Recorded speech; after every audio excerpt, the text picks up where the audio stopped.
United looked a different team out there. Is that down to Solskjaer or just the classic boost teams get when a new manager is in? We'll talk about that. And first, hey, how's it going? And welcome to Rabona TV's weekend recap. Top 4 leagues all covered. Plus, we typically throw in a bonus league, but I can't this week because I'm way behind. Why? Well, I'm just happy that I finally have power. I'll say that. If you didn't know, then a crazy windstorm rocked the west coast of Canada. You probably didn't know. Why would you know about Canada's weather? Hundreds of thousands without power, trees down, telephone poles down, power poles down. A mess.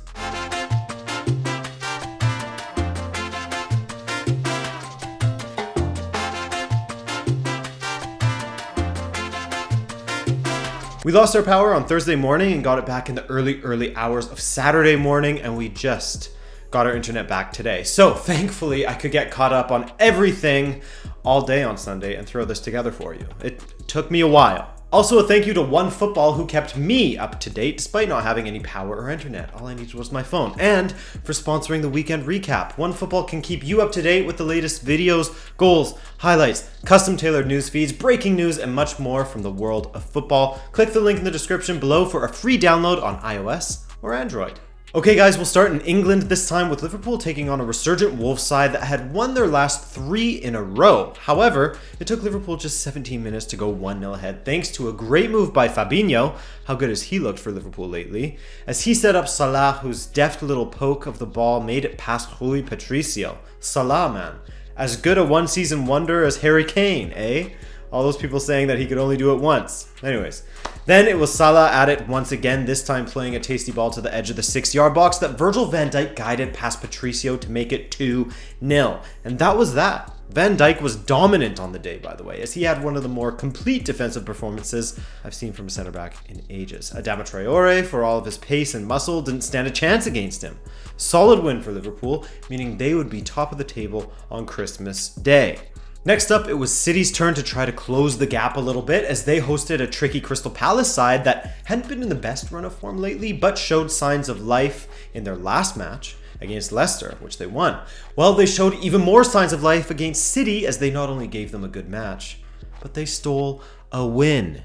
Yes, Crystal Palace and Roy Hodgson haunted City once again, giving them another tough match, which was highlighted by Andros Townsend's insane smash from miles away. Goal of the season contender, for sure, if not the goal of the season so far. Milivojevic seals it with a pen in the 51st, De Bruyne adds a second for City in the last 5 minutes, and 3-2 Crystal Palace is the final. Huge result for them. And perhaps an even bigger result for Liverpool as they go 4 points clear and remain unbeaten as well, by the way. That's sort of flown under the radar as of late. 15 wins, 3 draws. Very impressive. Elsewhere, Chelsea hosted Leicester and things didn't quite come off as they'd had hoped. Well, besides their own wheels in this one, as Chelsea couldn't find the net, finding only the woodwork on 2 occasions. And of course, Jamie Vardy, a man who can't help but score against the top 6, found the back of the net for Leicester just after the half. He scored 13 goals in his last 15 appearances against the top 6.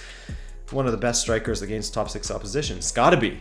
And Chelsea have lost 3 of their last 6 matches. Safe to say that Spurs had a pretty good week. After smacking up Arsenal 2-0 in their Carabao Cup meeting, they went away to an absolutely floundering Everton side. They haven't won a match since they defeated Cardiff in November and have free-fallen to mid-table from 6th place. Speaking of 6th, that's how many Spurs smashed past them, with Pickford at fault once again for a goal, and Tottenham's quality and Everton's lack thereof being the killer in the end. Harry Kane with a brace, Son with a brace, Dele and Eriksen each getting one, the usual suspects. No? Speaking of which, Ole Gunnar Solskjaer fielded some of the usual suspects for United, reinstating Paul Pogba in the midfield to pull the strings. If you'll remember, Solskjaer actually coached Pogba for a minute when he first became a coach at United back in the day. But anyways, Rashford got the scoring started with a strike that it was hard to tell whether it took a touch off the wall or not. I think it did. And Ander Herrera had his strike just take a touch off of the defender on the way in as well. Great pass from Pogba in the lead up, by the way. In fact, Pogba was great all match long. Cardiff did pull one back before the half was up, but they really presented nothing in this game, really. United was dominant all over the park, and their third was a perfect synopsis of that as it went from Martial to Pogba to Lingard, back to Martial and in the back of the net. A team without shackles in this game, playing with flair and intensity. And that's not only in the attack, but in defense. Lindelof looked dominant. In the midfield, Pogba was a completely different player, and Lingard looked competent in the attack.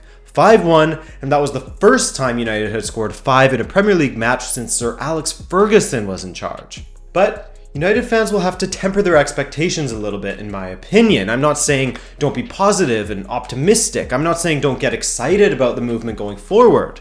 That's right, United fans. Passing movement going forward, not sideways or backwards. It's got to be refreshing, but you will have to temper expectations just a bit, simply because this is the first match under a new manager. Players are always up for it and trying to prove themselves in order to get the favor of said new manager. And this was a match against one of the worst teams in the league, but damn if it didn't ever look good. In fact, it actually looked like the beginning of Mourinho's second season when United were smashing teams and looked a genuine threat going forward with pace. And then something happened and they just went to a defensive hoof it up to Fellaini ball. Now, Solskjaer has an incredible chance to get this team in some great momentum here, as United will be facing Huddersfield next, then Bournemouth, Newcastle, and Reading. His first genuinely big test will be against Spurs in mid-January, but yeah, to sum it up, United's players looked up for it. They looked positive and on the same wavelength in the attack, and it will be interesting to see if they can keep this up. And if they do, will United opt to keep Solskjaer as their manager? Let's keep it going here with some Bundesliga action now. The final Bundesliga matches until mid-January. Things are looking better at Bayern Munich, as apparently Niko Kovac is one with the dressing room again, according to the Bayern higher-ups, and has been evident on the pitch. Midweek, they won against RB Leipzig, and they capped off the week before their winter break with a huge 3-0 victory away to Eintracht Frankfurt. Two teams that were in the same general vicinity as them that they dealt with handily. For their efforts, they've moved up to second place now with 5 consecutive victories, which Niko Kovac has never achieved before, either as a player or as a manager. In the Bundesliga, I mean. Borussia Dortmund lost their first Bundesliga match midweek, and you would have been excused for thinking that this could have been the beginning of a dip for them, as they then had to face their second-placed, well, at the time, second-placed opponents, Borussia Mönchengladbach.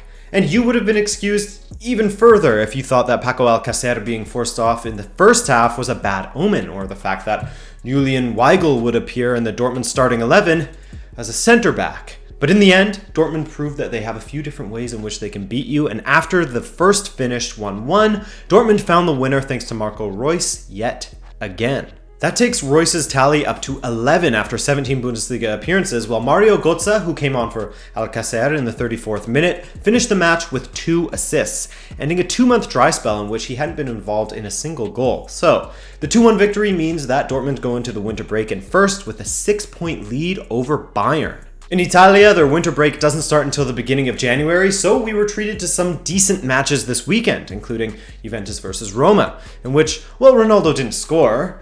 He's seemingly doing his due diligence and occupying the minds of defenders enough that they forget to mark Mario Mandzukic. It's all coming off perfectly, because that dude is off to an incredible start at the halfway-ish point of the season. And Super Mario was at it again versus Roma, as the 32-year-old scored his 8th Serie A goal of the season with a man-of-the-match performance. He's already scored more Serie A goals than in his last 2 seasons, I believe. His best ever season being when he first arrived at Juve when he scored 10, and he'll undoubtedly smash that record. Right? Maybe I've jinxed him now. I don't know. All of a sudden, Adrian starts speaking nicely about Mario Mandzukic, and he jinxes him.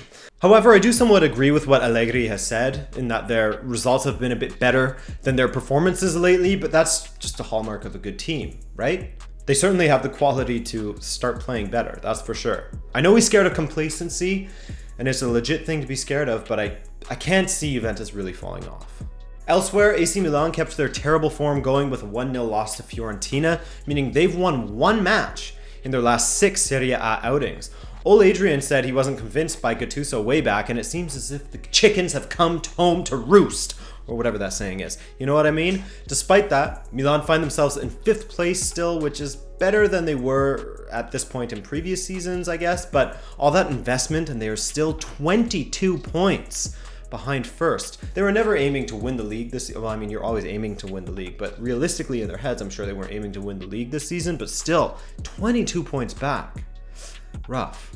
Milan in general isn't doing so hot footballing wise, as Inter floundered once again with a 1-1 draw with bottom of the table Chievo, who don't even have a single win to their name so far. Pretty pitiful stuff from the Milan clubs, and Inter in particular actually, because I expected way more from them this season. A lot of people, myself included, thought that Spalletti was really going to show how much of an underrated manager he was this season, but he hasn't done a ton to prove doubters wrong. Inter wasting opportunities, out of the Champions League, and 16 points behind Juve. Why did I back them to make a title challenge? So stupid.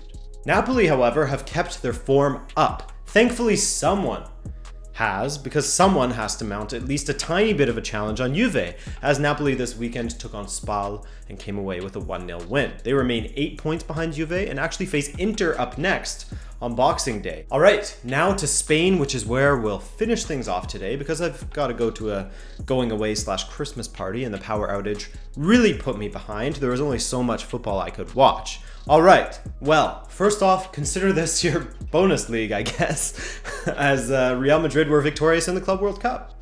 By what I mean, was there ever really any doubt? They beat Kashima Antlers 3-1 in the semifinals and then defeated El Ain 4-1 in the final. This really illustrated to me how far ahead Europe is when it comes to football, as if they needed any further proof. But River Plate lost to El Ain in the semis, and Madrid never looked like losing either of their matches. They get their third Club World Cup in a row. If you place any of these teams in the UEFA Champions League, I don't know how well they'd do. Anyways, back in Spain, Atletico Madrid got back to their 1-0 ways with a 1-0er against Espanyol, in which Griezmann scored the winner from the penalty spot. He's in a good bit of form now, as he scored 4 in his last 4 matches and has been involved in 4 goals in his last 2 matches. You keeping up with me? I knew you would. Also, Espanyol has lost 6 matches in a row now, which is a big no-no in my books, because I write books on success in football, don't you know? And Atletico are unbeaten in their last 14 matches, which is the longest unbeaten streak going in La Liga currently. Valencia, yes, after 16 matches, they had 10 draws, 3 wins, and 3 losses. However, after 17 matches, they changed that number of wins to 4, with a 2-1 victory over bottom of the table SD Huesca. And finally, Barcelona were routine 2-0 winners against mid-table Celta Vigo. No big surprises there. I mean, we had Ousmane Dembele scoring another goal, not nearly as stunning as some of the goals he scored this year, but a goal all the same. Speaking of insane form, he's been involved in at least 1 goal in 6 of his last 7 matches. Messi scored again, and again, no surprises there, as he has taken his goal involvement to, get this, 18 goals in his last 10 matches. Ridiculous. Showing absolutely no signs of tailing off. And so, while Sevilla did manage to draw against Leganés to retain their 8-match unbeaten streak, despite playing a man down for 45 minutes, Barca are in first, Atletico 3 points behind them, and Sevilla in third, 5 points behind Barcelona. And Madrid dropped down to 4th because they didn't play this weekend. And that's it, my friends. The second to last weekend recap of 2018. I just wanted to say, truly, a huge thank you to everyone and anyone who has taken the time to watch my videos. What a great gift that is during the holiday season. And speaking of which, I hope you all have a great holiday season. Whatever you may be celebrating, I hope you enjoy it, savor it, and then come on back later this week for some Roots of the Rivalry Old Firm with your boy Adrian. So, thanks so much for watching. I'll see you in the next one. Later.